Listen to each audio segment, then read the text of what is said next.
دوستو آج میں موجود ہوں سلطنت عمان میں۔ یہ ملک جس کی آبادی 50 لاکھ کے لگ بھگ ہے، دنیا کے امیر ترین ملکوں میں شمار ہوتا ہے۔ 1970 سے پہلے یہاں پر نہ بندرگاہ تھی نہ ایئرپورٹ، اور سڑکوں کی لمبائی صرف 10 کلومیٹر تھی۔ مگر آج کا عمان دنیا کا جدید ترین ملک ہے، جہاں پر دنیا کی ہر سہولت موجود ہے۔ اس لق و دق صحرا کو ترقی کی راہ پر ڈالنے والے سلطان کا نام سلطان قابوس ہے، جو 50 سال تک عمان کے بادشاہ رہے۔ پچھلے 2000 سال میں شاید یہ پہلے انسان ہیں جو دنیا کے کسی بھی ملک کے بادشاہ رہے جس کا دور حکومت 50 سال پر محیط ہے۔ برطانیہ سے تعلیم حاصل کرنے کے بعد سلطان قابوس نے جب حکومت سنبھالی تو یہ ایک صحرا کا منظر پیش کرتا تھا۔ تیل کی دریافت ہونے کے باوجود اس ملک میں ترقی نام کی کوئی چیز نہ تھی، مگر سلطان قابوس نے عمان کی کایا پلٹ دی۔ عمان پر آخری قابض پرتگالی تھے۔ پرتگال جب عمان پر قابض تھا تب سلطان قابوس کے خاندان نے پرتگالیوں کو شکست دے کر یہاں سے نکالا اور موجودہ عمان کی بنیاد رکھی۔ سلطان قابوس نے جب حکومت سنبھالی تھی تب یہاں پر انفراسٹرکچر نہ تھا۔ سڑکوں کی لمبائی صرف 10 کلومیٹر تھی۔ 3 اسکول تھے جن میں 900 بچے پڑھا کرتے تھے۔ مگر آج کی سلطنت عمان ترقی کی منزلیں طے کرتی چلی جا رہی ہے۔ آج میں آپ کو سلطان قابوس کے 6 عالی شان محلوں میں سے ایک محل دکھانے لے جا رہا ہوں، جس کا نام ہے محل العلم۔ جی ہاں، یعنی جھنڈے والا محل۔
سلطان قابوس کے محل کی طرف جاتی ہوئی یہ سڑک، جس کے دائیں جانب پہاڑ اور بائیں جانب سمندر ہے، نہایت دیدہ زیب ہے۔ اور پہاڑ کی چوٹی پر 200 سال پرانی قلعہ کی حفاظتی چوکی بھی ہے، جو گزرے وقت کے قدیم دور کی گواہ ہے۔ بل کھاتی اس سڑک کے ہر موڑ کے بعد منظر یکسر بدل جاتا ہے۔ یہ اولڈ مسقط ہے، جی ہاں، پرانا مسقط۔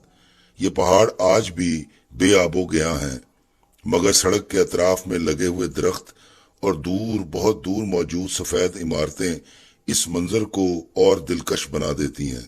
اور یہ ہے قلعہ نما محل کا داخلی راستہ، جسے صدیوں پہلے تعمیر کیا گیا تھا۔ یہاں سے آپ اس حفاظتی حصار والے قلعہ نما محل میں داخل ہو جاتے ہیں، اور یہی سڑک آپ کو اس شاہکار محل تک لے جاتی ہے جو سونے کا بنا ہوا ہے، اور جس کے گرد کبھی حفاظتی فصیل ہوا کرتی تھی۔ اس دیوار کو پار کرنا تقریباً ناممکن تھا۔ آج وہ حفاظتی دیوار کہیں کہیں موجود ہے۔ ان سفید رنگ کی عمارتوں میں یہاں کے انتظامی ادارے اور وزارتوں کے دفاتر موجود ہیں۔ یہ علاقہ عمان کا نہایت حساس علاقہ ہے، مگر عام سیاح کے لیے یہاں پر آنے پر پابندی نہیں۔ یہاں چھوٹے سے علاقے میں درجن بھر سے زیادہ مسجدیں موجود ہیں۔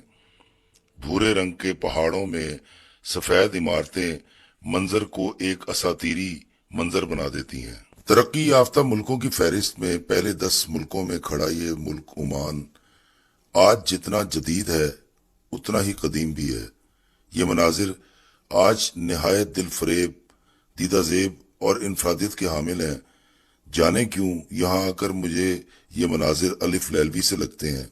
محسوس ہوتا ہے کہ میں کوئی پرانی تہذیب کی کہانی پڑھ رہا ہوں، کسی پرانے دور کے بادشاہ کی کہانی، اور کہانی پڑھتے ہوئے میرے ذہن میں اس دور کے مناظر خود بخود تخلیق ہو رہے ہوں۔ مجھے یہ مناظر غیر حقیقی اور افسانوی سے لگتے ہیں، جیسے میرے ذہن کی اختراع ہو، حقیقت نہ ہو۔ دوستو، اس سڑک کے دوسرے کنارے پر جو سفید عمارت نظر آ رہی ہے، یہ سلطان قابوس کے محل میں داخلے کا راستہ ہے۔ اس عمارت میں بھی سرکاری دفتر ہے۔ اس سارے علاقے کو جدید کیمروں کی مدد سے مانیٹر کیا جاتا ہے۔ یہاں کی سیکورٹی نہایت سخت ہے۔ سیاحوں کو کیمروں سے عکس بندی کی اجازت ہے، اور انتظار کی گھڑیاں ختم ہوئیں اور ہم پہنچ گئے ہیں محل کے سامنے۔ جی ہاں، وہ سامنے ہے محل العلم، یعنی جھنڈے والا محل، جو میں آج آپ کو دکھانے لایا ہوں۔ ابھی اس کے قریب جاتے ہیں اور آپ کو دکھاتے ہیں کہ یہ کتنا دلکش، کتنا خوبصورت، کتنا حسین ہے۔ اس محل کے راستے بھر کی عکس بندی میں نے اس لیے کی ہے تاکہ آپ یہاں تک پہنچنے کا سفر بھی دیکھ سکیں اور انجوائے کر سکیں۔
دوستو، سلطان قابوس کے 6 عالی شان محلات میں سے سب سے زیادہ مشہور یہ محل ہے۔ سلطان بن احمد کی نگرانی میں 200 سال پہلے اسے تعمیر کیا گیا۔ یہ محل میرانی اور جلالی قلعوں سے گھرا ہوا ہے۔ یہ وہ حفاظتی قلعے تھے جو پرتگالیوں نے اپنے عمان پر قبضے کے دوران تعمیر کیے تھے تاکہ عمان کو ناقابل تسخیر بنایا جائے۔ ان پہاڑوں پر آپ آج بھی ان کی باقیات دیکھ سکتے ہیں۔ سنگ مرمر سے تعمیر کیا گیا یہ محل نہایت قیمتی ہے۔ اس کے دالان، محرابیں، کشادہ تعمیرات دیکھنے سے تعلق رکھتی ہیں۔ عمان کے اس محل کے صدر دروازے تک آپ آسانی سے جا سکتے ہیں، مگر محل کے اندر داخلہ ممنوع ہے۔ عمان کے موجودہ سلطان ہیثم بن طارق السعید آج بھی یہاں رہتے ہیں۔ اس محل کے فرش پر جو پتھر ہے یہ گرمی میں ٹھنڈے رہتے ہیں۔ محل کو دیکھ کر لگتا ہے کہ ابھی کچھ دیر پہلے تعمیرات کا کام مکمل کر کے مستری اور مزدور باہر نکلے ہوں۔ سمجھدار قومیں اپنے ورثے کو اسی طرح محفوظ رکھتی ہیں جیسے عمان نے اس محل کو محفوظ رکھا ہے، تاکہ آنے والے وقت کے لوگ عمان کے تاریخی ورثہ کو دیکھ سکیں۔ عمان کی حکومت آج بھی اس کی تزئین و آرائش پر کروڑوں روپے خرچ کرتی ہے۔ یہی وجہ ہے کہ یہ قدیمی ورثہ آج تک محفوظ ہے۔ ابھی دوپہر کا وقت ہے، بہت تیز دھوپ ہے، مگر شام ہوتے ہی سارا مسقط شہر یہاں امڈ آتا ہے، اور رات کے وقت اس کا نظارہ ہی اور ہوتا ہے۔ آپ جب بھی عمان تشریف لائیں تو جھنڈے والے اس محل کو دیکھنے ضرور آئیے گا، آپ کو اچھا لگے گا۔